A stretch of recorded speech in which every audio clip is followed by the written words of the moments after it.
Dalam video ini, saya akan menunjukkan cara mengaktifkan dan menonaktifkan resolusi super pada GeForce RTX 5080.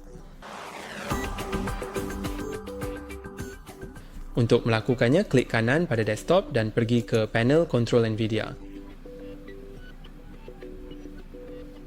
Kemudian pergi ke sesuaikan pengaturan gambar video, dan di sini Anda dapat mengaktifkan atau menonaktifkan resolusi super. Ya, ketika diaktifkan, Anda juga dapat menyesuaikan kualitas ke auto. 1, 2, 3, atau 4. Semakin tinggi nilainya, semakin tinggi kualitasnya. Dan jika ini saja Anda memilih tampilan HDR, maka Anda dapat mengaktifkan rentang dinamis tinggi juga. Ingat, setelah mengubah pengaturan ini, Anda perlu mengklik terapkan. Itu saja untuk hari ini. Jangan lupa menyukai berlangganan. Sampai jumpa.